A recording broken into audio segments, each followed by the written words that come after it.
Hey everybody, welcome to the nope, we're gonna restart. Hey everybody, welcome to On the Road with Thorhammer. This is episode number 11. Can you motherfuckers believe it? We're already to episode 11. What's this wee shit? Boom. You're up to episode 11. I'm about to introduce everyone that is here with me, including you, Mr. Tim Pickerel, our great podcast overlord. Hello. Is that the overlord voice? Shit, it's still going. I'm also joined by two newbies to the podcast. We got fellow ginger Mike Daffron. Hello. Also known as Mrs. Doubtfire, apparently. And my other friend, longtime friend, Mr. Sam Richardson. That's right, and I think everybody should know that I brought in a humongous cake to celebrate the fact that this is the 11th episode of the Thorhammer podcast. It's about the size of the table, and I had them use the frosting to draw an enormous penis that's coming out of it. We have candles, 11 of them set up at each end of it, and then on the ball sack is actually like a like one of those plastic rings that the little kids wear of Mike Daffron's face. Same as one of those balls, then. There's two of them. There's one for each testicle. It's strangely The icing is all over my face, neck, and chest. It's strangely similar to the whittled butt plugs that were previously spoken of. Why don't you carve me off a piece of those balls? Wait, I get the head. I get the head. We're going to start the show off with some show plugs. You guys ready for that? Show butt plugs. Saturday, November 28th, the weekend after Thanksgiving, we will be in Chicago, Illinois. We are playing a show with St. Louis Natives Cross-Examination, Smash Potato, and Texas Toast Chainsaw Massacre. Texas Toast. You can look up the event page on Facebook, and it will have all the location information, which I do not have on hand. Thursday, December 3rd, we'll be playing here in town in St. Louis at Foo Bar. That is on Locust Street, downtown there. We are opening for Havoc, who is the touring band on the show, and Blackfast, who are a recently signed band from St. Louis. Major fucking ragers, those guys. Major ragers. We are also playing the next night in Lawrence, Kansas, at the Jackpot Music Hall. Wait, what date is that? Friday, December 4th. Oh, the next night I'm wrestling for Metro Pro out in Lawrence, Kansas. So No you should shit. stay. You should stay out there tonight and come out to the Metro show. Well, if we have a place to stay, that is certainly a possibility. We got on a show with both of those bands, and they're on a major tour, but we get to fucking do a couple spot shows there. So those are the next 3 shows lined up. We hope to see you guys out there. So you have a show after Thanksgiving. The weekend after Thanksgiving. Weekend after Thanksgiving with a band called Texas Toast Chainsaw Massacre. And Mashed Taters. And Smash Potato. Smash Potato, sorry. Yeah. So, are there any other food-related, is this their, actual band names, or are they just changing their band names in honor of Thanksgiving? Do you have Tofurkey the Wet Sprocket playing for you as well? Guys, Chicagans are pretty weird. You should change your name of the show to Dry Turkeys. It's actually a wrestling-themed show, and all the flyers have been wrestling sort of related. And we're on team Toast. Cross-Exam is on Team Rain. Oh, I'm totally hashtag Team Toast then. Oh, absolutely. Everyone get that trending, and hopefully we can boost those fucking attendance numbers. Yeah, toast! I prefer my toast powdered. I love powdered toast. Powdered toast! It's long. Everybody loves I'm log. going to assume, did everybody watch Ren and Stimpy whenever they were younger? Is everybody here old enough to remember that? I love powdered toast, man. My favorite one is he fucking took vitamin F. So, this dude would take vitamin F so he could fart to fly. And then on one episode, he takes these little kids and they're on his back and he's like, I'm filled with vitamin F. And he farts and he flies out the window and the kids are on his back and he goes, are you kids clinging tenaciously to my buttocks? And from that point on, powdered toast became my favorite form of toast. I actually watched Ren and Stimpy with my uncle when I was probably 7 or 8. and I remember him dying laughing while we were watching a Rapunzel themed Ren and Stimpy. Oh, that was the best. And Stimpy was Rapunzel, and Ren was climbing up his nose hairs. Yep. And I distinctly remember my uncle being like, "This is the funniest show I've ever seen."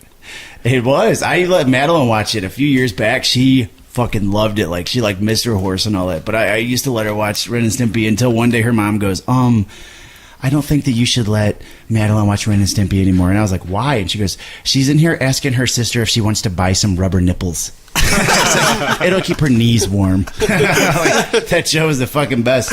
He did wear those on his knees, didn't he? Yeah, they tried selling them one episode. It's my fucking favorite episode. Ren and Stimpy decide they're going to sell rubber nipples like door-to-door salesmen. And they go to this dude's house, and like he's like Nanny from the Muppet Babies. You can only see him from the knees up. Yeah. And he's like, well, my knees do get awfully toasty. So they stick the nipples on there. And my favorite part, they're driving, and Stimpy's like had enough. Like, Stimpy wants to actually sell so bad. He wants to be the one to ring the doorbell. And he's like, Ren, can I please do the next one? And Ren's like, whatever, stupid. And he goes, Joy! And he deflates. He deflates like a fucking balloon because he's so happy. And he deflates around the car, and then he lands back in the driver's seat. And I'm like, that's the best thing I've ever seen. Right. All that animation was pretty trippy looking. I always thought it was completely unique to animated shows when I was a kid too. It was you just notice it's worlds different than anything else that's on. Beavis and Butthead was the same way. It's just completely low grade. Not Ren and Stimpy wasn't, but Beavis and Butthead definitely was. It's because it was like the mid '90s. So the mid '90s with grunge and alternative, like that was the thing the kids were into. Was like stuff being done half-assed. Yeah. Was like slack or like, oh man, I ain't fucking trying. Just throwing a flannel shirt, listen to Stone Temple Pilots. So like their animation was shitty. Like it wasn't like shitty drawings, dude. That's like cool. Like that's like half-assed cool. Actually, I just thought of something. Since you're here, Sam, you're going to be wrestling at St. Louis Anarchy next weekend, right? Both days I'm wrestling. I was going to say April 13th and 14th. November 13th and 14th I'm wrestling for St. Louis Anarchy in Alton, where where Adam Castor and Evangelistico will be defending our tag team championships. We're defending our championships on November the 13th because we are the cause. We make the rules that all you bitches better follow, or else we're going to be slamming the book down on your head. And then November 14th, the next night, he moves out of that voice into another promoter voice. Because I'm schizophrenic. Yeah. That's why, like, my family wants me to go get fucking psych help right now. And I'm like, I know. Like, I fucking know. I'm bipolar. I'm schizophrenic. I have Tourette's. It's cool. Like, I learned how to deal with it. If I take meds, I won't be able to do this stuff. So the 14th. So the 14th, I don't think we have a match, but we're in the big 30-man over-the-top Royal Rumble, which, by the way, do wrestling fans listen to your show? Yes. Actually, Kyle announces for Anarchy sometimes. Oh, I didn't know that. Yeah. Anyway, there's rumors that there's a lot of wrestlers from the past of different companies around St. Louis, like LWA, possibly WCWF. And GCW, like some names that haven't been seen in a while. Wait a second, fucking WCWF guys? Well, me. I thought you were saying. I thought you said Tony Magnan 357 was going to die for that. I would fucking yes. I would kill. I would kill a human being and possibly another one to have Tony Magnan come back to wrestling, even if it was just for the Rumble appearance. Maybe Dr. Love will come in to drop the DLD on somebody. Yeah. If you want to see some video, or you should just show up as Staunton Lebannon. Staunton Lebannon should make an appearance in that. But there's some rumors that there's some names from the past that were pretty awesome that haven't been seen in a very long time. That might be there. So if you come out Friday night, Evangelistico and I are defending the tag team championships, and on Saturday night we're in the Rumble. And this podcast goes up a couple days before that, so you have time to plan and get your ass to that venue. Knights of Columbus, Alton, Illinois. I believe tickets are $10 to $15, depending on where you want to sit. Which is cheap. It's cheap as fuck. What else are you going to do that night? You can't even go to a fucking movie theater. Come hang out with me, your favorite drummer ever. For $10, and it's not like you have to sit front row. You don't have to pay $15 because sit in the back with me. The last row and front row are literally 10 feet away from each other. Exactly. Sorry, guys in Anarchy. I didn't mean to undersell. I didn't mean to undersell. But listen, $10 fucking dollars. You can't go to a movie and spend just $10. You can't Right. go anywhere and get the type of entertainment that you're going to get that night at that show for $10 fucking dollars. Plus, you get to sit next to Chris Nays, who has the wildest mustache that you'll ever see right now. You're goddamn I'm looking right. over there. He's got a mustache. He's got his long hair pulled Yeah. back in a ponytail. He's got a microphone.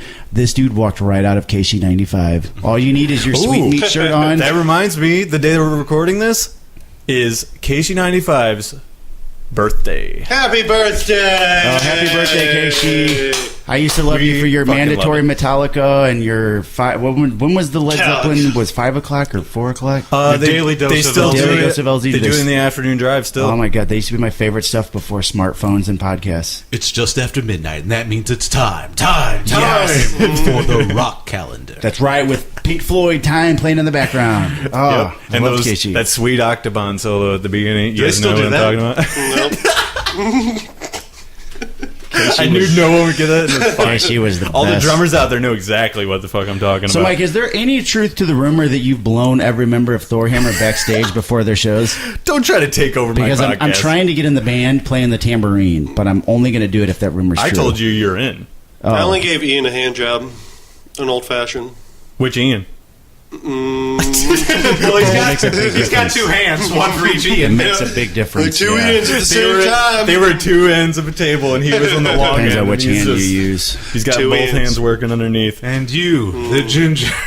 Two smooth Now, jabs do in my you, hand. do you cup the balls and play with the butthole whenever you're doing it? Depends on how nice you are to me. Because Do I'm you gonna give be him a- straight I mean, if up you're with taking you. a long I'm gonna be time- straight up with you. I've only If got it's taking a long blowjobs time, from my arm's getting females. tired, then yeah. If you guys want to get some Thor Hammer Some butt more plugs effort in the in mix, I can make that happen. Yeah, I've already got mine in. I'm wearing mine right now. I actually brought it in. Did That's Tim why whittle it? I couldn't sit all the way down onto my chair. I so- believe Tim whittled that for Yeah, you. I'm gonna. He We're, did- we're making artisan, hand whittled Thor Hammer. He butt actually plugs. has a lathe outside of his house that he made this thing on. It's made out of wood, and he didn't like cover it in anything, so I'm getting splinters, but that's part of the effect. Some people Right. like ribbed. I like splinters.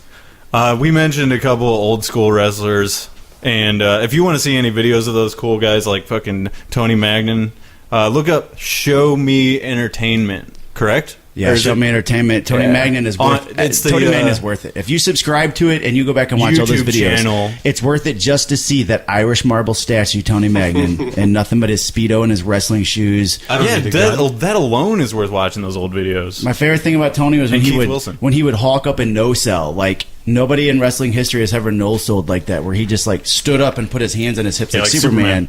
And then no matter what you threw at him, like he wouldn't even blink. Like he didn't sell at all. Like he wouldn't even breathe. Yeah. And then he would chop you in the neck with something. The first WCW $C show I went to, dance. he used a pineapple to The best thing Bag about of this guy chips, was like gallon of milk. he had zero athletic ability. Tony had no athleticism. He was like the least Skinny as a flexible person, Yeah. and he would wear like nothing, and he had like no physique. He was just small, but like he no athleticism. Like he couldn't flip, he couldn't bump, but he would do crazy shit like a 450 off the top rope.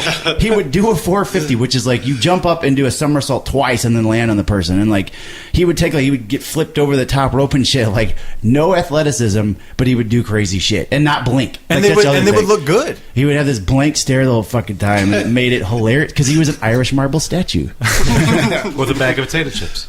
175 All right, pounds guys. of solid rock. Let's I rein it in a little bit. I don't need a gun. Let's I've rain got in these two blood. guns. Let's rain in blood. This is a heavy metal podcast. It is. Rain in What is- blood. I got the horns up, Guys. Yeah. I played a show last Barrel night, and number I want to talk about the show that I played last night. I'm sorry, Chris. This is your show. Yeah, I'm taking control right now.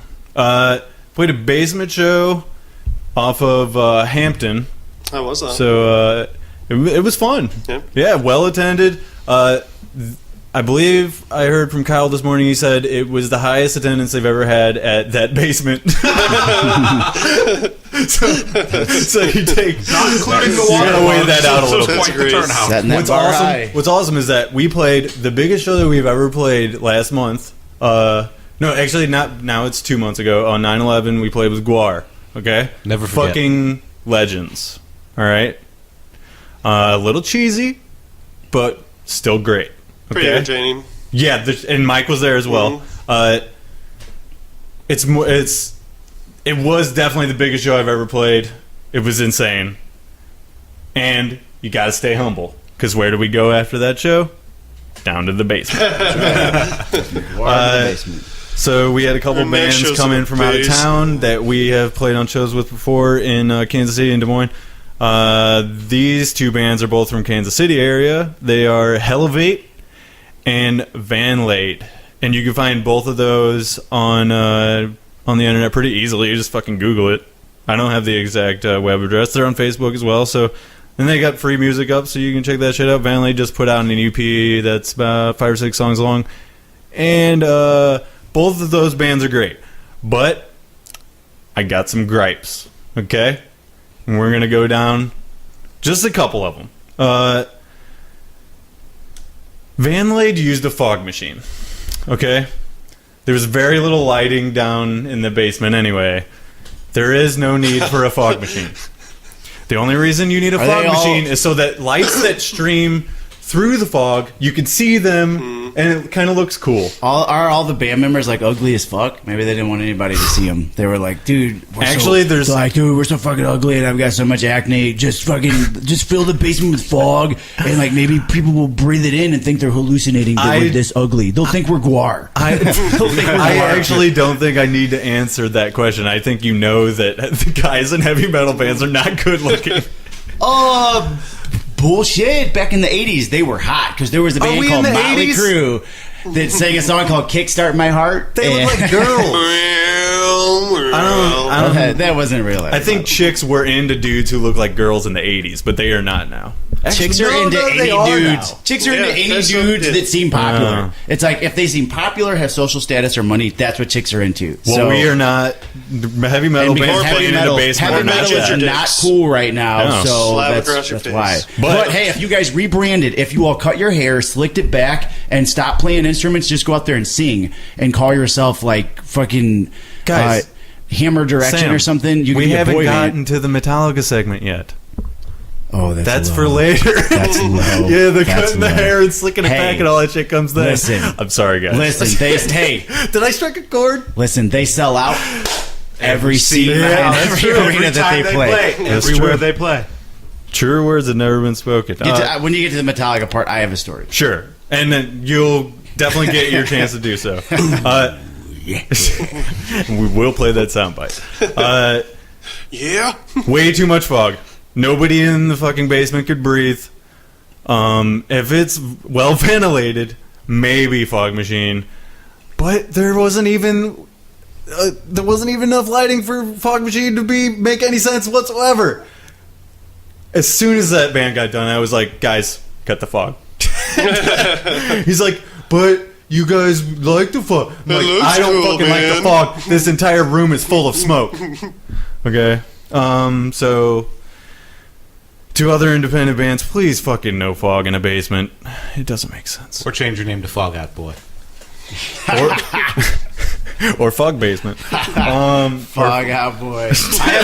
I have a gripe with your basement shows that there's no food-based bands. There's no, like, Mean Gene Green Bean Casserole playing. That's what Well, you need. not every You show need- can wait, be a home run. That could be your boy band, the Tater Thoughts. The Tater Thought boy band, dude. They're taking over One Direction spot. We're gonna. This is my next gripe, and it is the biggest gripe of this episode. Why don't you just bitch some more? This is directly related to me, though. Okay, I had these three assholes on my show and they're not letting me talk. bands who tour without drums or equipment. What? Why are you on tour without your drums? How can you play without a drummer? No. Oh, they they had borrow. a drummer. They had a drummer. He didn't have any drums. They just so expect they, to like, be able to use borrow? your equipment? Is that the thing? I acquiesce, and yes, because I'm a nice guy, I let him use my Oh, kit. jeez. That's, Dude, that's ridiculous. I don't even know. That would be like a porn We're star. gonna go do it. We're a wrestling show, but we don't have a ring. Yeah, that would be I've like never a. seen the guy play drums before. I don't know how he. I don't know if he takes it easy. I don't know if he. Yeah, fucking you don't know if beats he's gonna the fuck shit it up. out of my kid. Yeah. So I have to think about that kind of stuff. Okay. Right, So- that would be like a porn star showing up to set, and he's like, "Look, guys, I Yeah. know I'm the male. I'm not like, I know I'm not the star of the Stunt scene, cock. but That would be- I forgot to bring my dick today. So like, hey, Peter North, can I borrow yours? Yeah. Just for a second. That like, would be, it's like- okay. I'll abuse your cum shot and everything. Like, I won't beat up her pussy too hard. She'll be around for next scene, but just I really fucking need help, guys. Like, I couldn't fit the thing into the car. We can only fit so much equipment. So Yeah. if I could just borrow your dick, and then Peter North's like, fuck, man. I Like, guess I have to. I've got a monster cum shot, but Yeah. I don't know if I want to waste it all on this guy. Just do okay. I'll let you borrow it for just one show, but never again. But realistically, that would be like me coming to your job and being like, yeah, I can work out, but you're going to have to loan me your boots and your knee pads and your gym shorts And and your your cock. shirt and your towel And and your your, cock. water bottle and your protein bar. And it's like, And it my goes cock. on forever. And your cock. That would be like me going to Tim's job and be like, hey, we got, work to do on the website, but I'm going to have to use your computer all day, not mine. Right. That'd be like me going to... Well, right. And plus, and you don't. I could get it if it was like some dude you've been on tour with, and you're like, okay, you know what? He fucked up once, but he's really professional. But like, you Yeah. don't know. Maybe this guy plays drums with the stick straight down. Like, Yeah, stabbing him. Maybe it's Stabbing him. It's fucking. It's Animal from the Muppet Babies. You're like, oh fuck. You might try to eat the cymbals. I don't know. I had just put... this Fucking is the Norman kicker. Bates drum lessons. This is the kicker. I had just put new drum heads on my drums too, so I wanted to break them in Right. myself. Brand spanking new. The tone's all there. We'll You know what charge 'em. I spent time dialing in the tone and everything, You- and that is not an easy task, by the way. Takes a long time. Do you have a rental fee? for sure. You should have a rental fee. Like if somebody's going to do it, like all right, That's but a dude, great it's gonna- idea, It's to going be to cost honest. you your pay. After this show, I have instituted a no loaning out my drum policy. Good. So that will be happening. That is the end of my gripes for this episode. Let's hope this segment doesn't return. The crowd was very rowdy. We ended up playing. We played Mike's favorite song. Yeah, Blood Eagle. You weren't there for it, though. Damn. You can hear Blood Eagle on Bloodcock. bloodcock.com. It's the best. On After thorhammer.bandcamp.com. you We fucking actually draw have our your record for Name Your Price right now. So Oh, still? Yeah. I thought it was just through the weekend It's or through last. actually it's indefinitely. So $100. it's been out for a year, and it's been up for. We took it down from 10 to 5, and then 5 to Name Your Price. So 2 bits. go right now, thorhammer.bandcamp.com, and download the shit for whatever price you want. Throw us a couple bucks. If you don't want to, we don't care. Whatever. Yeah, but we ended up playing Priest as our closer, and shit got real. When you play a set of songs that people don't necessarily know, they're just into it because of what you're doing and your art. But then you play a fucking awesome heavy metal tune from the 70s about leather and bikers and gays. And people go nuts. My buddy Kelsey, she started just whipping her beer around all over the basement, just without regard for anyone. Fucking amazing. Fucking in a basement, and they're pitting in That's the a basement. waste of It is a waste of beer for sure. And oh damn it, I forgot about this. Okay, there's one exit and one entrance into a basement, right? Most of the time. Most of them. When you're dealing with drunk people and trying to load out your equipment after a show, and they're all in that entrance and exit, drunk people apparently equals deaf. And blind, because I'm trying to walk through, and then every time I walk through, the shit Why do closes you gotta again. be in my way trying to bring your shit through here? I'm trying to I just stand here in the entertained way your and ass. drink. I just fucking entertained your Can you, ass like- better than anyone is going to for a very long time. Okay, and I will not take that statement back. And I pointed at my head. So yeah, that was the show. It was a good one. We hope to see you guys at the next ones. I'm not going to go over those plugs again. Well, because I have Mr. Mike Daffron and Mr. Sam Richardson and Mr. Podcast Overlord Tim, whose eyes widen greatly when I bring that up. It's like the power is bestowed upon him when I say that. I wanted to bring up my experiences with LWA and playing shows at your guys' wrestling gigs. Okay? So, these are some of the earliest LWA shows, and my partner in crime at the time, Keith Wilson, who was also Mr. BVC, Keep on. Mr. Friday Night or Saturday Night or whenever you guys had those wrestling shows, Mr. Illinois. This can't be happening. Mr. Illinois. I think maybe when we played those shows, it was a little too much for people. I don't think that they went over that well when we played the shows. I don't think people understood why we were playing. I don't think it was really established well enough. You guys didn't have the big screens at the time for the videos, so like when you would set up when we were gonna play, like I think was it No Sleep for Islam? Yeah, we did No that Sleep one. for Islam. It was No Sleep Till Brooklyn, but you changed out the lyrics. Okay, Yes. so when we're performing this parody song, nobody really understands what's happening. I would agree with that. You know what I mean? Like they couldn't really see the video either. A lot of times, like there would be one TV and it would be like in the entryway behind the ring. Yep. So like people from both sides would be squinting to see what was happening on the TV screen. Yeah, I just don't think that it worked that well. But What was the others? Didn't we do another song? we did another There's, song. the No Fag song. Oh, And there was another Beastie Boys one, right? yeah, we did two different Beastie Boys songs. Which one was it? Fight for your right Yeah. to be straight. Wow. Yeah, LWA is completely offensive. Thank you, Jordan Taylor. I just want to say that was while I was gone from the show. Was it? Yeah, I was gone by then. Oh, you want to disassociate No, I had a- yourself from it? I had a falling out Falling out. briefly with that whole thing. You want to get into that? Not really.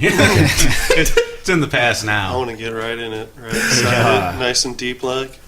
All right. So, do you guys have anything you want to mention about that?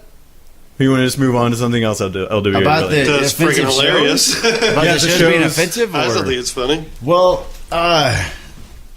what I would like to say is right now, if everybody went on YouTube and looked up Show Me Entertainment, you can see most of the stuff that, Yeah, this is just a plug that Maze fest. is talking about. And also, Hammer butt plug while fest? you're there, if you go to www.redtube.com and look up Peter North, you'll see exactly what I was talking about earlier about having a stunt cock. Anyway. Watch the movie Orgasmo. The guy had massive cum shots. Yeah, like back then, the whole thing was just being as offensive as possible. Most of that was like Jordan would go, okay, what could I make fun of today, or what group could I talk shit on? And I have no idea how it worked. We actually, one of the movies, or the YouTube page that Show Me Entertainment, what happened was, through Mike and Tim, I was given every bit of footage of anything that we have in existence to WCWF and LWA. Almost. And I still got to get you some stuff. you still have some more. Oh, I you still get have the some of those stuff on- highlight reels and stuff. I on think the I have computer. some highlight reels too. But as far as like actual like show footage Couple and videos. actual shows, like I've got Yeah. everything, and it took me a while, but I finally started converting as much stuff as I could to digital and putting it on this YouTube page. Every WCWF show that we did for Backyard and Underground is on there. As far as LWA goes, I'm not going to put up individual LWA shows because there were so many of them, and at some point they stopped being like special and unique. They started just becoming shows. But in the beginning, whenever it was, you know, like the crazy music acts and all the fun stuff, a lot of that really was, it was just like, you know, Jordan would either try to figure out a way that he could offend a certain group, or we would just sit there and like go, dude, this would be so funny if we made fun of whatever topic was on the news, and, you know, did it in a way that people would laugh, but eventually look back on it and go, wait a second, that's not right. Yeah. And so a lot of the old movies that we used to do, I've got them on YouTube, and the one that I don't remember, like, when we played it, I didn't remember it being this funny, and then I went back and watched it. I'm like, dude, this was the best one we did. Was a movie about a food company, a food manufacturer called Barantonomy.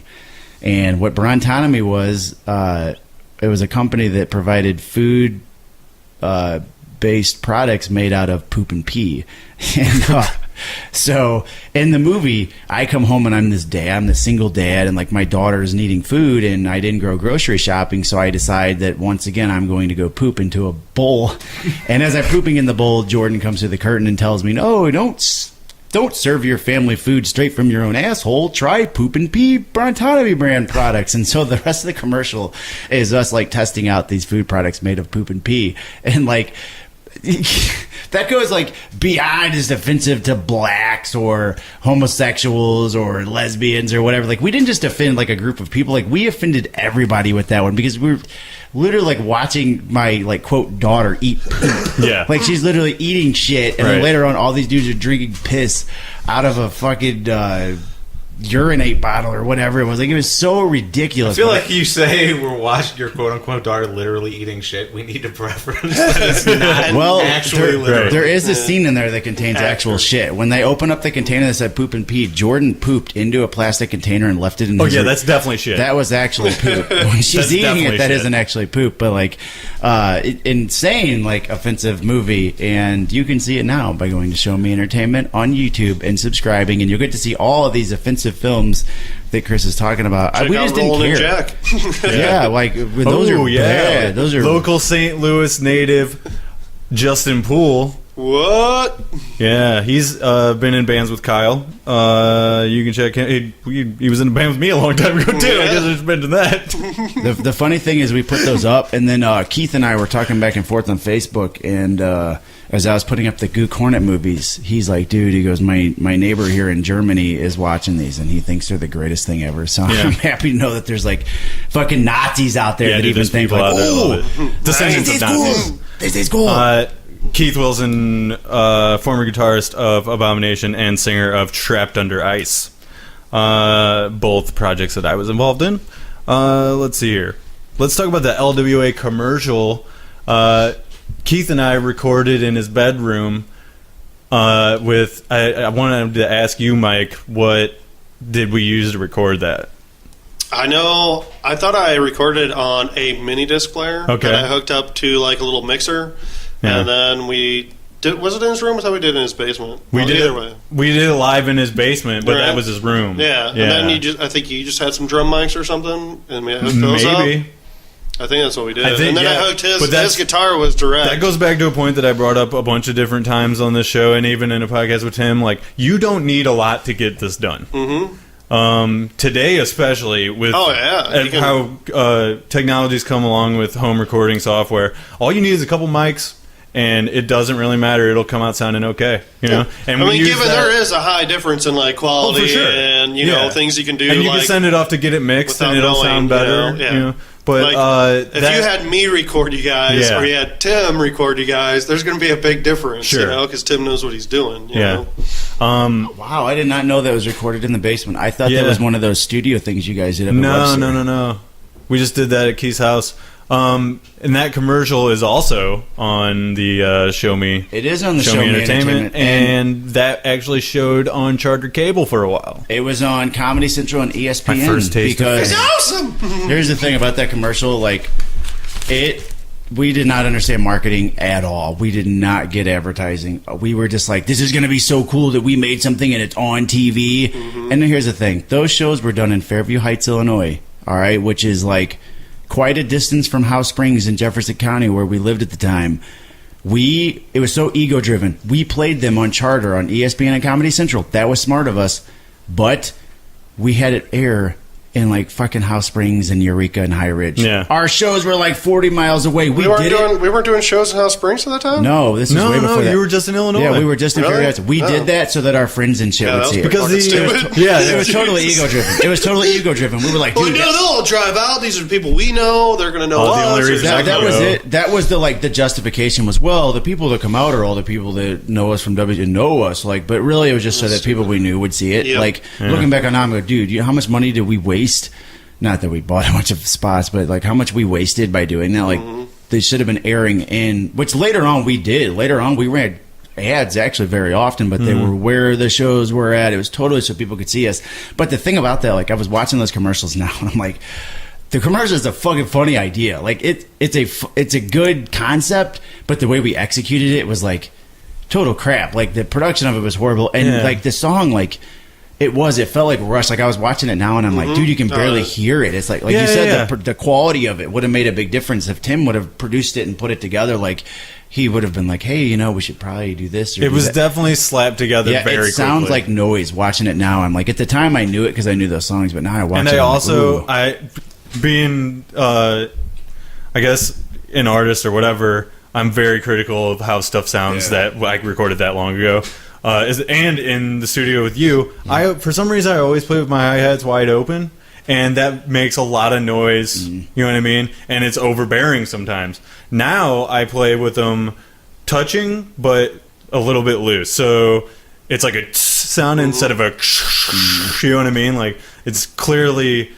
I've streamlined it so that it's not as overbearing on recordings, and that's definitely something I noticed when I listened to it too. That was just like it sounds like a lot of noise. Yeah, even the guitar says. It's like no, I know that song could sound better than that, but it doesn't cut through. Yeah, it didn't fit the ad. And like I look at that now and I go, man, anybody that watched it, even if they knew us, could have been like, yeah, I don't know, that's a little. I put too many clips in there too. You can't really see enough. Clips, like the music though. Like I'm going, anybody that could have been a potential fan that didn't know us, the music to that probably they were like, yeah, that's not my thing. I'm not into that heavy metal stuff. The Hessern and Heenern and shit though, the Carnival Barker guy, like it's like that was right on. Like that's what we were doing at that time. The funny thing about that, and I'm going to put it up on the YouTube page eventually, so everybody go there and subscribe. It's kind of a Uncle Sam sort of character. Yeah, he's got a top hat with a patriotic design. He's got this humongous mustache, and he looks like a carnival barker, and he has a fucking wand and everything. I found some outtakes to that though on the actual footage, and I gotta put this up on the YouTube page. So go subscribe to it. Show Me Entertainment. And Absolutely. What it is when we were trying to like get the voice to the character, like what should this guy sound like? Like Jordan keeps trying to come see the greatest show in the bi-state area. Come see the greatest show in the bi-state area. Like he could not find the character, and finally I was like, dude, just take a few minutes to just become the character. And like it's so funny because you can see the camera catch him to this, like he stops and he's kind of looking around, and then all of a sudden he goes into a 3-minute promo where he just like starts talking about like how he thinks that wrestling's real and it's not like this newfangled shit where you guys are doing flips. He's like, back in my day, we used to actually bear hug the guy and try to crush him to death. And when my partner, Sammy Steam, gets here, but he can't be here right now because he's floating down the Mississippi. But when we come for you, and it's like he cuts this 3-minute promo that is beautiful. And then after that, it was like, there's the voice of the character. Well, what I'm doing with the Adam Caster shit now, I'm doing these promos leading up to the shows. So I told him, I was like, dude, I want to do some shit where I have like a trainer and a manager and like an age, like a Don King promoter. Like I start introducing these characters. I said, one of them, I want you to be Hessern and Heenern, but you're my trainer. So like he's that character with the mustache and shit, but he's holding punching mitts for me, and he's like, "Come on, Sammy Steve wouldn't stand for this shit. Come on, make this real." Well, on that note, let's move on to the sharing a Metallica beer segment. Let's just give a little background again for people that don't know what I'm talking about. In Canada, they were closing an arena. Okay, I can't remember exactly where the city was, but Metallica played the very last show at that arena, and then played like the same weekend at whatever the new arena was that they were opening. Okay, so Budweiser got in on this, and they said, we'll make you a Metallica labeled beer, and they were kind of cool looking. There is like a black can with some fucking lightning bolts coming down, like the Ride of Lightning album cover, and just said Budweiser Metallica, and that's all you need, you know? So what I thought is, on the Road with Thorhammer podcast, we got a segment where we share beer and share a Metallica memory. So that was sort of a Michael Jackson thing I just did. That was a... Keith and I were in that band together. Rusnick was in the band, and I've talked about this on the podcast. You guys were in Metallica? No, we were in Trapped in Rise together. It was a Metallica cover tribute band. It was fun. Metallica tribute band. And Sam came to my house, my parents' house, and sat next to me while I was playing drums, like just a couple feet off to the side, and watched us go through our Metallica set. It was great. It was about 40 minutes of just the best Metallica songs. It was awesome, especially when we did For Whom the Bell Tolls. Yeah, for sure. Yes, I remember that. That was a very long time ago. Yeah, for sure. You weighed a little bit more, and you had more hair. Yes. That's why I weighed more. I had so much hair. It wasn't because I was fat as fuck. Those things are directly correlated to each other. Like, the more hair I have, the more body fat I have. Yeah. So, Tim, I forgot to do the little... That's what I was trying to think of earlier, where there was a silence. Roll the intro. Right here. Ooh, yeah. Or you could just do it, whatever. Yeah. Okay, so that's my Metallica memory. You guys crack open your beers, your Metallica beers. What's a memory of Metallica that you have from growing up? Because I know you're a fan, right? Yeah, actually, well, I didn't even start getting into like listening to like any metal stuff or any really, I guess, rock and roll even in general. Kind of when I was like in elementary school, I used to listen to a lot of fucking rap music. Like my brothers used to kind of listen to it, you know, and I have older brothers, and I used to listen to their stuff and kind of got into that way. But then I started hanging out with Frank and Scott, two friends of mine who lived in the neighborhood I grew up in, and they listened to Metallica. And that's when everything fucking changed about what I really listened to. Yeah. I completely got into Metallica. I was like, this is fucking awesome. Like, why am I not listening to this? There's like a whole why new am I world listening open to you. this rap stuff? Like, I still like that stuff somewhat, but now I don't really like it at all too much. Yeah. But, yeah, completely open, whole new world. What was it about it that attracted you so much? Is it the aggression of it, or is it the... I don't know, just everything white. about it. More white. It was just fun at the time, I guess. Yeah. I mean, yeah, the energy, you know, that For comes sure. with it, and It's very upbeat. Just the sound of the music itself, you know, Yeah. just in general. So, What? I was in band too.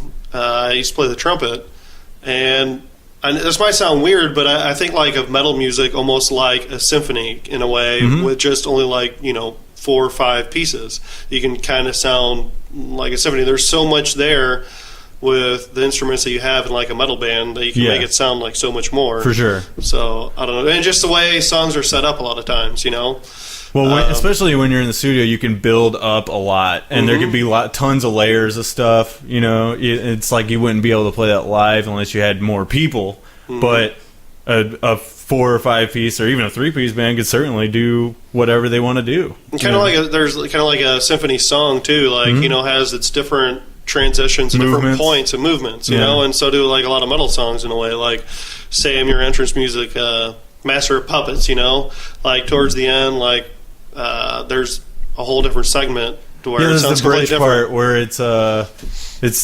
different mode. You know. Yeah. So I don't know. I kind of like it in that sense. So. What's your favorite Metallica record?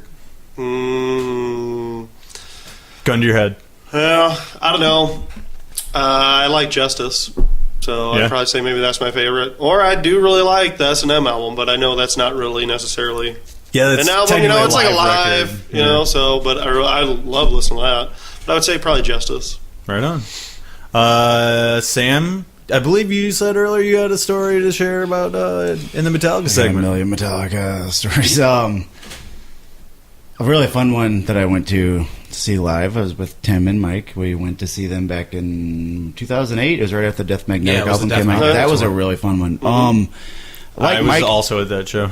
I grew up, I had my older brother. My brother is 4 years older than me, and my brother, offhand, is the reason that I've done everything that I do in life. He's the reason I got into art. He's the reason that I got into wrestling. He's the reason I got into a lot of the music that I've listened to. And why I mean offhand is like I got into the wrestling because when we were little kids, he would be like, dude, let's play WCW and I'll be Lex Luger and you can be whoever you want. Or like he'd always be the bad guy. And to me, I was like, oh, this is great. And then he beat the fuck out of me. It was like his excuse to beat my ass. He's like, let's play boxing. I'll be Larry Holmes. You can be Mike Tyson. I'm like, I get to be Tyson? Okay. And then boom, boom, he beat the fuck out of me. But that actually got me into that stuff. And he was huge into rap, NWA, and Metallica. So as a kid, I was exposed to Master and all that stuff at a very, very early age. I grew up running like, well, if my brother's listening to it, it's got to be cool. I remember when the Black album first came out and he went to see them at the concert, and I remember asking him like, dude, what was it like? Was it so cool? And he's like, it was awesome. It was so badass. Like 3 people got caught on fire and 10 died. He loved to lie to me. Like my brother's been in and out of prison for the last like 20 years and he fucked a mannequin. So but I was It's another dude, story for another day. He was always like the coolest guy. My brother was a bad motherfucker. He was like the guy who was like, dude, Steve Taylor, he'll fuck you up. There's a legend, or there's a myth that like my brother beat up 7 dudes at one time by himself. Maybe he lied and made that up, but I've heard people actually confirm this, that my brother was a bad motherfucker. So like he's always like the cool guy. So he was the one that was always listening to Metallica and shit growing up. And then eventually, whenever I was more cognizant of things on my own. Like I always liked him. Master of Puppets is my theme song. But as far as like Metallica moments, I've got 2. My favorite concert was back in 2000. That was like one of the last times that Jason Newsted was still with the band. It was at the Gateway, racetrack. yes. And I went there. I was with my good buddy Mike Weiss, who now lives in Japan. And a couple of reasons that concert was awesome. Number one, it was just that's the most people I've ever seen in one place at that time. It was senior year of high school. I think it was actually like right around the end of the school year. Yeah. It was hot as fuck that day. Yeah, it was in August, I think. And what was badass about it was outdoors. There was like 100 billion people there. And the acts they had opening up, one of them was System of a Down before anybody knew who System of a Down was. System, Kid Rock. Korn, Power Man 5000, and like I thought there was another one. But anyway, like a lot of the bands I didn't even really know or had heard of at that point, and System of a Down was still really new. When they came out, I was like, dude, this band is fucking awesome. Like I really liked them. Yep. And I had never really heard of them before. The other thing about that show was I went with this girl I had a huge crush on at the time. Her name was Krista Iliff, and I had done. Oh, it was summer school. That's why it was at the end of the school year because we were. I had to go to summer school to I was graduate. working at the fireworks stand at the time. That's why I know when it was, but. But I had to go to summer school to graduate, and this girl, she was in like my drama class that year, and she wound up going to summer school too. She was like a grade under me, and I found out that she was into Metallica, and I was like, wait, you're fucking hot, and you like Metallica? And like, well, I started with the Load and Reload albums, and then I got into this, and then I was like, what's your favorite record? Ride the Lightning. I was like, whoa, are you fucking kidding me? Yeah. You're hot, and you know Ride the Lightning? Like, this is insane. But in high school, I still didn't really know how to talk to girls yet. I just had that segue of, oh, you like Metallica? And like somehow I got the courage to be like, oh, you're going to the concert? Do you want to go with us?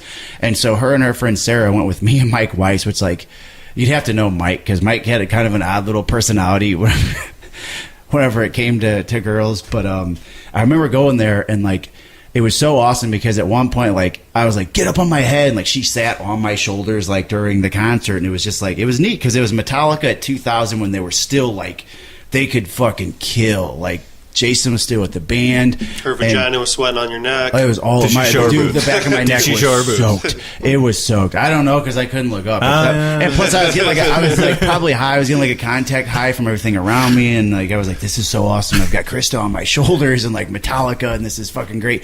And there were so many people there, like. That it was right before James went to rehab, which, and you know, like I hate to say it, but I think the rehab and stuff, it kind of, and they get older. I think they were still young enough too. Like they fucking killed that night. So, like that was 2000. So the dudes were already like in their late 30s at that point. And then they went through all this shit with James and rehab and Jason leaving the band, and then they did fucking. I remember seeing them a couple years after that when Saint Anger came out, and it was like. I was like, dude, it was cool to see them, but they weren't that good. Yeah, it was and I saw them a it was few at the times. Dome. I saw them a few times from that point on, and it was like it was neat because it was Metallica, but it was like they didn't sound that great. So the story I was going to tell. So this past summer, right? I went to Chicago, and it was I don't remember what the reason was we went out there, but. The Lollapalooza was in town in Chicago, and Metallica was headlining. And I remember I was telling them, I was like, look, I don't know when the fuck they're coming back to St. Louis. This might be the only chance to see them live for a long time. So I was like, I want to fucking go. Well, my quote significant other, her cousin, who is a doctor, and his partner, who's a doctor, they like, you know, they're cool about spending money on stuff that's very expensive. So they actually bought our stuff to get into Lollapalooza. Like, we'll buy it. Like, as long as you come up, you know, you just take care of the food and stuff, but we'll get you in there.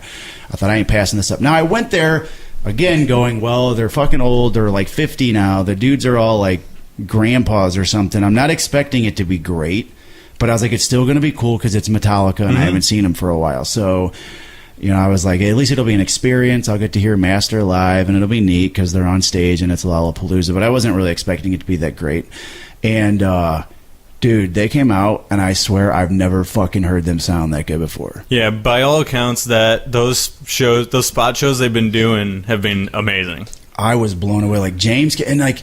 And Setlist Choice has been great, too. It was awesome. Like, they started... I mean, they opened up with Fire, and I was like, okay, Fire's cool. It's not, like, super old, but it's still cool. That's a great set opener, though. But then, dude, when they went into, like, Creeping Death and Master of Puppets and One, I mean, they killed it. But James, like, sounded good. And the neat thing was, like, he was animated. He didn't, like... Yeah. Like, he literally, like... You know how, like, you watch on YouTube or the videos and you only see little shots of him? Like, I was watching him, like, at the points where, like, the camera was on somebody else. And he was, like, literally, like, fucking rocking. Like, he was getting into it and headbanging and shit. And it wasn't just for the cameras. And I'm like... Dude, this guy is acting like he's a fucking teenager again. This is great. Like, he sounded good. Lars, like, I've not heard Lars sound that fucking good. It was probably the best I've ever seen him. Like, That's and I've seen them fantastic. a shit ton of times, and I'm like, I was just like blown away that at that age they were still up there just killing it. And like, the cool thing was we pushed our way pretty close to the front of the stage. Yeah. Like, we were right I there. saw your periscopes, and you were definitely close. We were right, and it was Especially insane. for a show like that. There was more people at that Lollapalooza than there were at that Gateway one in 2000. Like, Yeah. I remember looking back, and Chicago is way more populated, too. And so the funny thing is, Paul McCartney closed the night before, and they were like, no, there were more people there for Metallica than Yeah. Paul McCartney. Like, it Good. was fucking packed. And they sounded so fucking good. Like, I left there, like, I was like, man, I'm optimistic for another album. Like, how can They you... seem re-energized, and they have posted stuff recently saying that they're in the studio, and Yeah. they were at a studio. So in the video. It was worth. I mean, I went there. My expectations were like, whatever. It's Metallica, so at least that's neat. I don't think they're gonna sound. And they fucking When you killed go it. see an old band like that, you have to go in Mm-hmm. go in and be like, you know what? I know this might just be okay, but they might exceed my expectations, and Metallica totally did for you, and that's awesome. Yeah. I wanted to actually ask you, who's your favorite band member of Metallica, past or present? Oh, James, easily. James? Yeah, man. James is the front man. He's got an interesting story. I think the dude's had an interesting life, but I just think he's a cool front man. Like, to be able to play rhythm guitar like he does Yeah. and sing and get so animated He's and into it. extremely talented and enigmatic. Very much. He's like his personality. I was watching. Like, he's found ways to adapt. When we go back to the wrestling stuff, like, that's what kills a lot of wrestlers is they never learn how to evolve their character. Like, they could have something that's really popular, like the dudes that were around like in the Attitude Era, where it's like a little bit of grunge and shit, like that got over then. But then to stay relevant to a younger audience, they never adapted or changed. They try to keep the same character and it gets stale. Like, James has fucking adapted. Like, people can say all they want about, oh, they sold out, they changed their music. No, fuck you guys. This band has always been like, hey, let's just play what we want. Yeah. It happened to be metal when they started, then they want to do this, but like, they've been pretty honest. Like, they've played shit they want to, and that's kind of like how that guy's been. He's evolved with the Yeah. times, where even at 50, he's up there and he's found a way to still be like charismatic and but still entertaining. Well, it's like that. If take it into any other type of entertainment media, like a book or a movie. Like, what if every Star Wars movie was the same story? Right. Over Yeah, like and over if again. every movie had a beginning and ending of a story, no arcs, no nothing like Right. that. If they're all self-contained, it just wouldn't be as entertaining. Or like, if we do take it to music, let's take Godsmack for example. When Godsmack was new, I loved Godsmack. I thought their first two albums was great. Yeah, They've they come had out good with more percussion. They have for sure. more. They have more albums since then. But I feel like I've heard all their songs before. Yeah, I know what you're saying. they stay in the box. Yeah. Yeah. Whereas Metallica's each album, like from album to album, it's a different album. Right. Yeah, and I think that when the quality of their music dipped around what is it? Not Death Magnetic, the one right before that. Saint Anger. Saint Anger. That's obviously the low point. Okay, for most people. The Lou Reed is the low point. Okay, well, there's I'm that madly too. in anger I don't with you. really consider. I'm gonna I go don't with count that Ja Rule thing that they did. Ja Rule that we I do. don't. Dude, everybody forgot about that except us. I wish that you guys would have never brought it up. Dude, that was a big joke in my basement for a long time when Sam and Jordan had come over. Like, Sam's always, we did it again. And it's always flush it out. We flush it out and we do it again. I was going to say, though, that I think that them going through all their personal issues and shit like that, and James specifically, and Lars with his control issues, and all that stuff you see in that documentary they did, if you ever took the time to watch it, I think that is reflected in the quality of their music. Sure. In that it is a very low quality. You know. Well, and it's like this with anything though, is when you become famous for one thing and you get really popular, like people are like, man, that motherfucker bakes great cakes. Those are the best fucking cakes I ever had. And then you go, you know, I like baking cakes. I didn't just become a fucking chef, though, to bake cakes. Like, I like to bake other things. And so you start baking other things. Then you start making spaghetti and stuff, and it's really fucking good spaghetti, but people are like, man, fuck you, no, we want your fucking cakes, dude. But my spaghetti's fucking great. Look, a shit ton of people have eaten it. Spaghetti. They like it. Okay, sure. It's like these Italian girls, but still, they like it. It's fucking good. It is good, but fuck you guys. I like fucking cake. You sold out. But eventually, let's say like 20 years later, when you go, you know what? All right, I made spaghetti and I made hamburgers. I did all these things and I thought I made them well, but I really like to go back to bake cakes again. That's my fun thing. Then when you go back to it, like then the people, you get that reaction. Like Tim brought up the Star Wars films, and I know you're a huge Star Wars fan. Absolutely. Star Wars came out and it was like, oh, it's the episode 4, 5, and 6 were fucking awesome, and they were revolutionary. They were ahead of their time. It was awesome. And then George Lucas was like, oh, let's go about 15, 20 years later. I'm going to make episodes 1, 2, and 3. People were hyped, and then it came out. Dude, it was a different tone in everything from the first 3. Like all these, like there was more emphasis on... The first one's a kids movie, sort of. Yeah, and it's like fans were like, whoa, dude, this isn't Star Wars. What the fuck? It's a love movie, and this is stupid. And it left a really bit. Not that doesn't mean they were horrible films. Like if you took out the original episode 4, 5, and 6 and just had those 3, like it probably wouldn't be received as bad. But because the first 3 were so awesome and it was different in a different tone, people loved it. But that way. Now, how many years are we from those prequels? Now that J.J. Abrams and Episode 7's coming out, and it's back to that original tone of the first 3 Star Wars, the fans are like, oh, dude, it's back. You know, it's back to their roots, and it's like you get this level of excitement that's even greater. Like, maybe that's why with Metallica, when I saw them, I was like, holy shit, they sound like they used to. When people, when fans are super into something, a certain album, let's say, like, the Black Album. People fucking ate it up and they loved it, right? Just like with movies. When people want a sequel, when people want the next thing, they want the same thing, but they want it a little bit different. Right. You know what I mean? Right. They don't want a lot of change. They want just enough change to where they're still in the same box, and everything's still great. But Metallica are a band that takes chances, and you gotta fucking respect that. Definitely. I think they're our generation's Led Zeppelin. That's what I loved about Zeppelin. Not only were they all just fucking the best musicians. 3 is a total acoustic album. They're fucking every song. You go from like fucking hard rock to like some country song to like this to something that sounds Boogie reggae. doo-wop. Yeah, and it's like it's so fucking awesome because they just played what they wanted to. They were like, hey, let's do this song. Metallica did that. Let's do a country song. Let's do an alternative. Like that's awesome. Well, let's go to Tim's Metallica memory. You got something in mind that you want to share with us over a Metallica beer while you're sipping it through your beard? Through my beard. through your mustache? I guess go ahead and ask me the big question.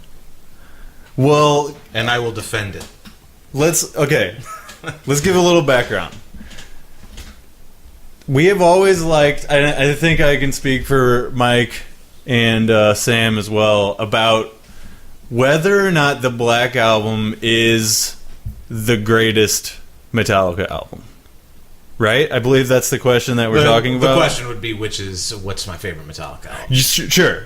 And the answer is the Black Album. Right. And that's knowing that we have had many spirited discussions We have. as to the quality or the not so great quality. Talking to you about it, you have actually opened my mind a little more about it. It is an album that I visit once in a while. It's one of those for me where it has its place. You know what I mean? And I think it also has its place in Metallica history. of course, it's the one they're most famous for. It went but like, what, 20 times platinum or something like that? And it stayed on the charts for years, you know? So, I guess just share your view, where you come from as to what makes that album the best Metallica album for you. It was my first Metallica album. And it was also my first. It was probably the one that changed it completely changed everything about my life, including social status, or not status, socialization, and what I wanted to pursue in life. So when I was growing up, I was a big KC95 kid. Yep. And back then, KC95 didn't play a lot of like really heavy stuff. As heavy as it went was pretty much Black Sabbath. Mm-hmm. And I think that was just because Black Sabbath was old by then. Yeah. So anything metal, it's like, oh, it's garbage, it's just noise, kind of that kind of thing. I don't know why. Casey never really played Metallica. Yeah, I don't know why I had that in my head. I guess it was just because my parents didn't listen to it, and I basically listened to what my parents listened to. So I listened to a lot of Moody Blues, a lot of Yes, a lot of Jethro Tull, that kind of stuff. Sticks. A little bit of Sticks. Some fucking prog. My parents aren't huge Your Styx parents fans. are old school prog. Yeah. Yeah. My dad, like, Yes is my dad's favorite band. Yeah. Moody Blues is probably my mom's. Moody Blues was my first concert. You know how I understood that your parents had listened to like Jethro Tull and stuff is when we were playing Rock Band and you nailed the vocals on that song. Oh, you just took it to a whole nother I do level. Aqualung really well. in And Rock it Band. was fucking great. Okay, so go back to your... Sitting on a park bench, eyeing little girls with bad intent. Kyle, by the way, Kyle loves to play that on guitar. Awesome. So we It's a jam great that song. once in a while. So You could jam it with us. Yeah, there you go. Anyway, go back to the Metallica. my mom introduced me to Metallica because she had heard. I don't remember this. I don't remember which song it was, but it was one of the ones that had just come off the Black Album. The Black Album had been out for a few months by then, and she saw it because she was watching MTV. She had MTV on in the kitchen, and Headbangers Ball came on. Do you know what the first hit was on? Enter Sandman. Was it Enter Sandman? Yes. Yeah. I don't know. I don't remember if that was the one because they had some singles after that. Uh-huh. So she said, "You should listen to this. It's pretty good." Yeah. So I listened to it, and I go to school the next. I guess Headbangers Ball was usually on a Friday night, Either Friday or Saturday. something like that. So I go back to Catholic school the following Monday, and I'm telling my friends, it's like, Was it St. Paul's?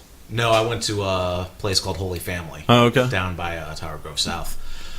Which Local is, stuff. Yes. So nobody's gonna know what that is. And it Exactly. doesn't exist anymore either. Oh, all right. The parish closed down. But yeah, I started talking to like my friends about it, and my one of my friends at the time's name was Matt Manley. He's like, "Oh, I got it on cassette tape." Mm-hmm. So we listened to it like during our lunch break. Yeah. And it was like, "Man, this is really good." And I took it. I like, "Can I borrow that?" And he's like, "Yeah, sure." So I take it home. I made a copy Yeah. because That's what you did. you didn't have. We didn't have. You mean you burned a cassette? We didn't have we didn't have Napster back then. We had to like play a tape, put in the blank tape in on the next side of the deck, and burn like, it. what the fuck is Napster? Yeah. Kids now are like, what the fuck's that? Yeah, now they don't even remember giving your computer age with LimeWire. It's like, what are you talking about? You just torrent that shit. So yeah, I mean, I listened to that a bunch of times, and I like ended up making copies of my copy for my other friends and things like that, and it changed the way, like, the instrument I wanted to pursue, because growing up as a kid, I always wanted to be a drummer. Like, every time my mom would give me the, I guess the Sears Christmas catalog or whatever it is, will make your Christmas list, drums. Every fucking year, I had a drum set on that, and I never got it because She drums knew were better. loud. Yeah. Yeah, exactly, because drums are Your loud. dad knew better. When the Black Album came out, it's like, I need to learn how to play guitar. Yeah. I definitely need to learn how to play guitar. I want to play these songs. So that's what I ended up doing. Is that's when I started taking guitar lessons. I started playing around with my dad's acoustic guitar. It's why guitar is my main instrument. But since then, I play drums on Rock Band. That's as close as I get. But it's pretty close to the same thing, I mean, a lot body of, movement wise. Yeah, a lot of my life and like even my look. That's when I became like the long-haired band T-shirt, torn-up jeans. It's funny how that happens, guy isn't it? in high It school. all goes together. Although I still have I still wore flannel on top of it to not to at least fit partially in with the '90s. Right. But the other thing with that was after I ended up going backwards. So Metallica was the latest, had been the latest album, and it was like the first CD I ever owned. Mm-hmm. And then I went like chronologically backwards buying albums. Yeah. So I think as far as sound of Metallica, I would agree that I think And Justice is my favorite in terms of the actual songs and how they're composed. Yeah. But I really like the raw simplicity of the Black Album. Yeah. I really like the way it's produced. I think Bob Rock is an amazing producer, Sure. despite what everybody says that he did to the band. Well, look, that's what I was going to say, is that what you opened my eyes to is that album is very clean sounding. Mm-hmm. Is very crisp.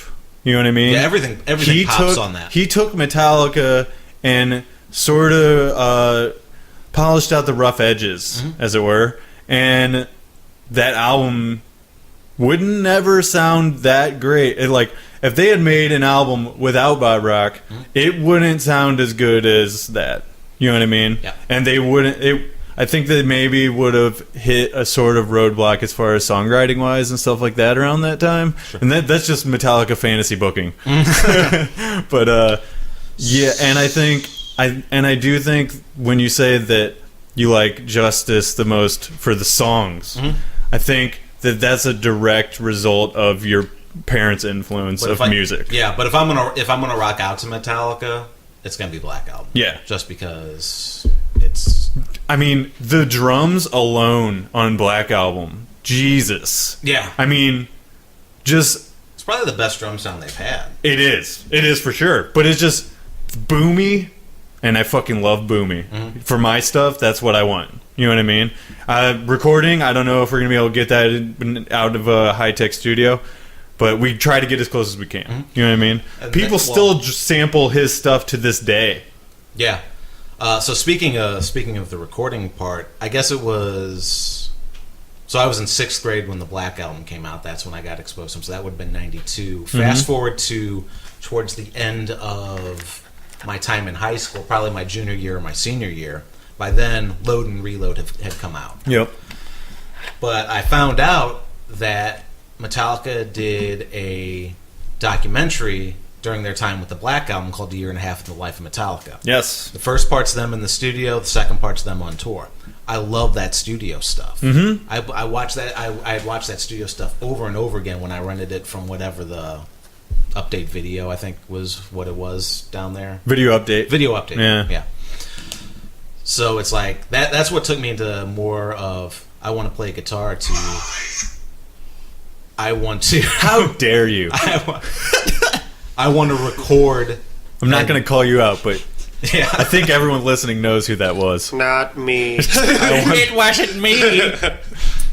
It took me more beyond the I want to play guitar to I want to record and produce audio. Yeah.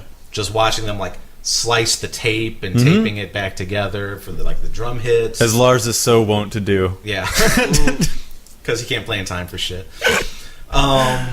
He's not a human metronome like Chris Nays. Oh no, I'm just as bad. We stop and start a lot. Oh, do you? Yeah. Okay. So because of, but we know how to cut tape. So because of the recording, being interested in recording, it's what got me into audio production, and being able to do audio is what got me doing live sound for the wrestling show. Yeah. All of that stuff is easily connected in your brain. So you know what I mean? yeah, so and while I was doing audio at Webster, I learned video stuff. So that's when I got into doing video production for the wrestling show as well. And it's how we've all kind of come together to do like even these podcasts today. Right. So it's like it all starts from Metallica's Black Album, which is why Metallica's Black Album is the best Metallica album. It is a fantastic thing when you can trace all that stuff back to one thing. That's pretty cool. Yeah, the Black Album very much for me is the same thing because that and Ride the Lightning and my dad owning Master of Puppets and me seeing that Master of Puppets album cover that was the thing that pushed me to further. You know what I mean? Because like I bought Black Album because of hearing songs on the radio, and it was like, this is the Metallica album that has the most songs on the radio on it. So this I get the most for my money on this one. You know what I mean? So take that home. I like it. I'm not necessarily completely in love with it. Then I get Ride the Lightning. I'm like, this is not the Metallica that is on that other record. Right. That is something completely different and more aggressive, and I'm really intrigued by this. You know what I mean? Then my dad has the completely striking cover of Master of Puppets, which is just like, what even is this? This band is more than I think they are. Yeah. You know what I mean? So they turned that on his old school 70s stereo, man. He still has that stuff in his house today. And by God, Master of Puppets became my favorite. It is just, it's amazing. That's a good one. I did want to ask you one question, though. Okay. What do you feel is the most underrated Metallica song? Underrated. Yeah. Expanding their career. I really like Freight Ends of Sanity. Yeah. And that's It's one a great I song. never It's hear a him play Fast and that. Furious Yeah. song. Oh my God. There's no way Lars played more than a couple of minutes of that at a time. The other reason why I think a lot of songs on Load and Reload are underrated too, especially because when it goes into, if I had to answer the question, who's my favorite Metallica member, I'd say James. Most underrated is Jason. For sure.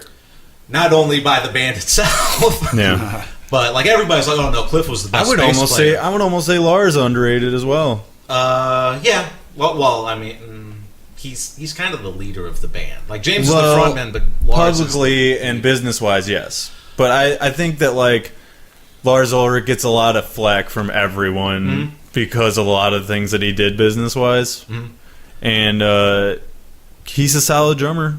But to this day, when I look at current Metallica, it's like somebody's missing from here. Because I like Rob. Rob's a great bass player. It doesn't look like Metallica without It's Jason. not the I one. really It's think so. not the Metallica you grew up with, is it? Yeah. And at this point, Rob's probably been in the band as long as Jason was. Yeah. But when I really miss it is when I listen to Death Magnetic. Yeah. The lack of Jason's backup vocals. Yes, totally. Yep. Totally. Like, especially when I listen to him live, it's like, oh, Jason needs to be singing backup on these because on Death Magnetic, I think James just sings his own backup, Yeah. and then live, Rob and Kirk sing, Yeah. and Rob and Kirk can't back Yeah, they up sound vocal for ridiculous. shit. That Metallica concert that Sam was mentioning earlier at the Raceway, that was the first time that I saw Metallica as well. That was right when I was working that fireworks stand job to buy drums. That is the only reason I had that job, is to buy drums. Okay? So that is the first time that I saw Metallica, and Jason was there playing bass, and I will take that to my grave that I got to see Jason play bass with Metallica. I got to see the it's debatable what is the greatest lineup of Metallica, but I would say that is a contender. Yeah. Well, at least there's only three that we care about because we don't care about Rob McGovney on bass. And we don't really care about Dave Mustaine on guitar. No. So Not in Metallica, anyway. right. Um, Or in life at this point. right. The only other thing I have about the Metallica segment is fantasy booking. If Cliff doesn't die, what happens? Let's each give a scenario. I think that Cliff... They become Rush. All right, that's one. So who do they have to kick out? I don't think they'd have to kick anybody out. I think... to be a three-piece. Oh, well, I think as far as sound, I think they'd go a lot. They'd be like one of the heaviest prog rock. Like they'd be. You think they would have went more to the prog side? I think they would have legitimately be going head to head against Jethro Tull as opposed to when they got screwed by Jethro Tull. Ah, okay. I like that. Because the way Cliff's influence on the band heavily influenced And Justice for All. Yeah, for sure. They took a lot of his ideas. The melodies and the harmonies that they had done in that directly came from, I guess, like Cliff's love of classical music for the most part. So I think Cliff would have been a greater influence on the band as they kept going. There's a thing. Well, my booking thing is related to Unless they didn't all die of alcohol poisoning, because That's true. There's always a danger. Scott Ian of Anthrax was on tour with them during that incident where Cliff died, and he said right before that James and Lars had been talking, James and Cliff had been talking about kicking Lars out of the band. wow. Now, that's I think they kind of write it up to be like that it's just an everyday argument in a band. You know what I mean? And people being sick of each other. Yeah, I mean, how many times did you argue about getting a new vocalist for Abomination? Oh my god, just a bunch of times. That's always stuff that you have to keep in mind. You can't. I understand how people get attached to their fellow bandmates or partners in whatever you're doing, but you also have to be open to change, and you have to be open to expanding your idea of what you think this band is or what you're capable of. You know what I mean? Like, if I thought having a partner on the podcast that isn't a band member would be good for the podcast, I'm gonna do it. You know what I mean? As long as I can make it work, I'm gonna do it. That's why Jimmy's on 2 podcasts. Yes, dude, Jimmy's a great guest. Yeah, he is. You guys have all been great guests as well, so you're always welcome. Okay. Fantasy booking, Mike. What do you think happens? Cliff doesn't die. What do they do? Oh shit! I don't even have an answer for that. I have no clue. I don't know where. Pull something out of the back of your head that They could do randomly almost the same happen. thing they're doing now. Yeah, I guess. I mean, they I take don't know over the if it'd world, be too, yeah, I don't and know they if it'd be keep too playing different. music as old men. Yep. All right. I don't know if it'd be that much different. Yeah. I don't know. Maybe it would, maybe it wouldn't, but I don't know. Of course, nobody knows. I don't. Yeah, well, I don't see that it'd be that much different. Yeah. Sam, what do you think? I'm with Tim. I definitely think that Cliff was the reason that they were so progressive and willing to try different things. So I think as far as like the load and the reload and the different sounds, that definitely would have happened.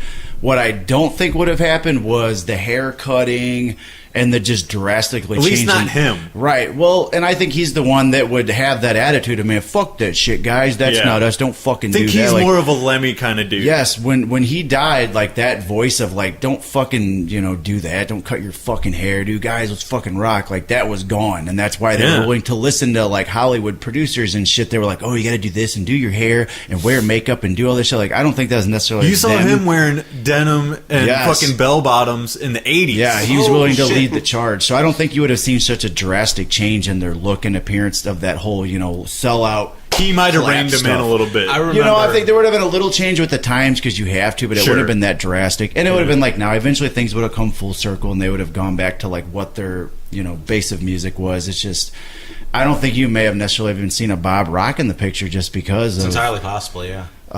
because of like I say, Cliff being that guy to lead the charge of Yeah. we're not fucking sellouts. We're gonna But do I it think ourselves. I think the music, I think it would have been more accepted too by their old base of fans, just because if Cliff's still there and they still at least Maybe kinda they look would have the stayed same. underground. Maybe they saw. No, I think that they would have. I mean, look at Master of Puppets with hardly any mainstream exposure. They were filling fucking. Yeah, at football that point, arenas. people were Yeah. more coming Equal to see him or than higher than Ozzy. Ozzy. Yeah. Because what happened with Metallica was when they went mainstream, a lot of their fan base were kind of like, well, fuck you guys, but they were so popular it didn't matter if that part of their hardcore base dropped off.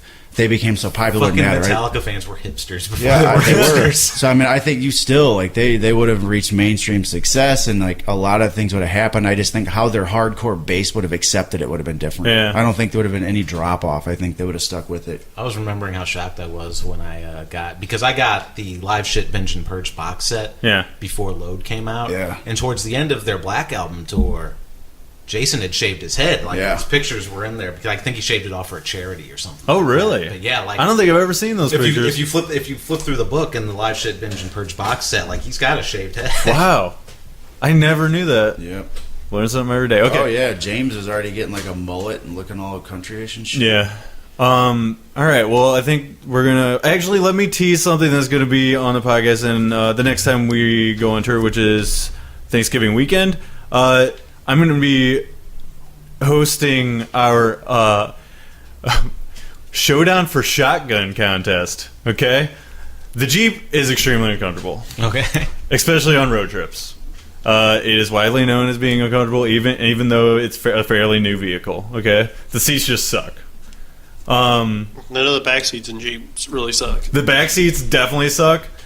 The shotgun. Well, you got the shotgun you is guess you far got the better extended- than the back seat, at least, though. Like, you can recline a little bit. And anyway, I'm gonna be doing a game show type contest with the other guys in the band, and winner of said contest, which will all be about music trivia. It would sort of be an offshoot of the Douglas movies, but adapted into music. Okay? So if any of you guys are familiar with that. So the winner on the trip home will get their choice of seat. So whatever seat they think is the best in the Jeep, they're getting it.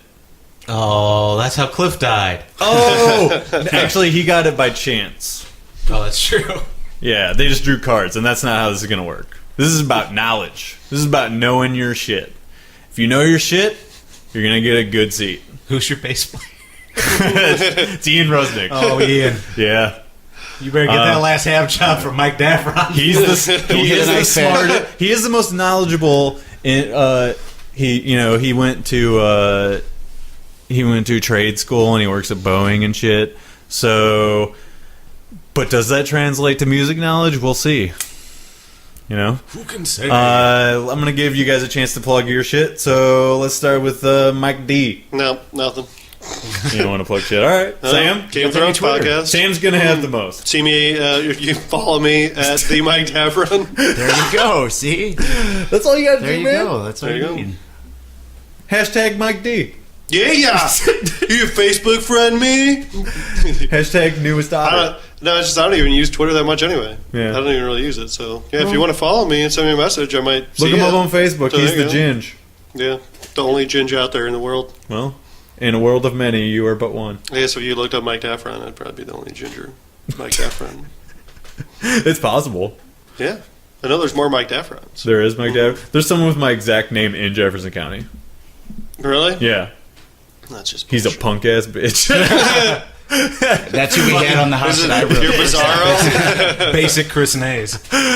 Sam, go ahead with your stuff. Oh, all right. Let's see. Well, if you're needing to contact me for personal training and fitness related stuff, you can always follow me on Twitter at Sam_the_trainer. And obviously, you can find me on Facebook as Sam Richardson. And I do all of my training at Extreme Krav Maga in the Gravois Bluffs area of Benton, Missouri. That is hashtag Team Sam Personal Training, where you're going to get a workout, you're going to get results, but most of all, you're going to have a whole lot of fucking fun. If you're on the pro wrestling side of things, though, where I go by the name of Adam Caster, you can follow me on Twitter and Snapchat under @AdamCasterSTL. On Snapchat is AdamRawSTL. And I've got a Facebook page that you can go and you can like. And on YouTube, you can find me as Adam Caster. And when you go to bed at night, peeking through your windows, I'm Adam Caster. And whenever Mike Daffron's masturbating, he's thinking of Adam Caster. So. There he is.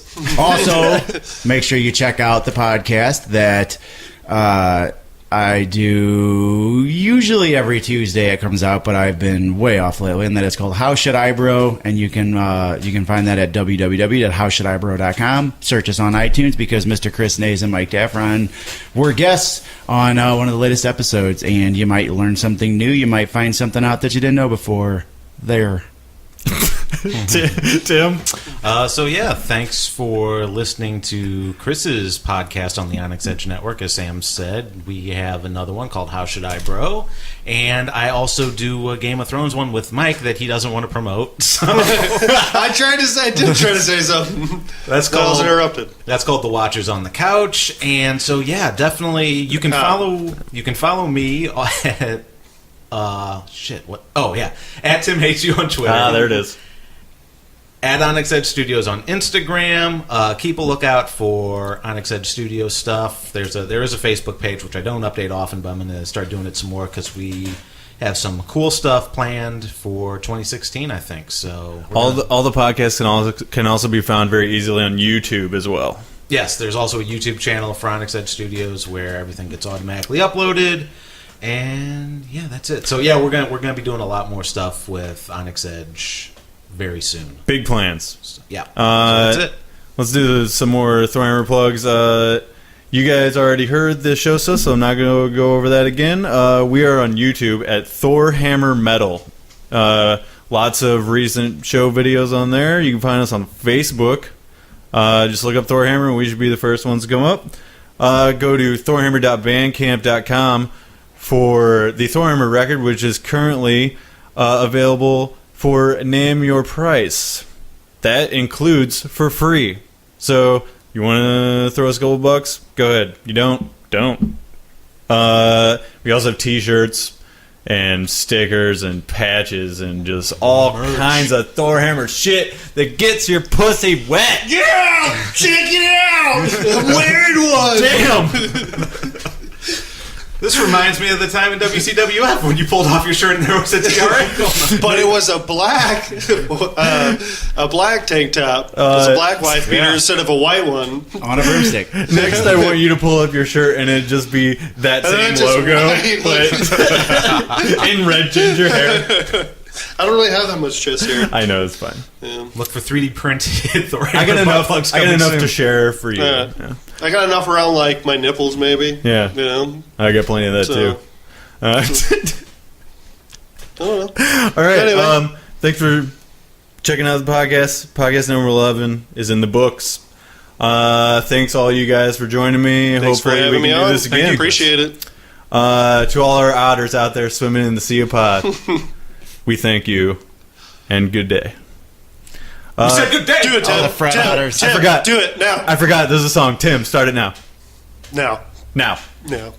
Now? Wait. Did our podcast Whoa, not overlord just yet. say that? Now. Okay. So, now. Right now.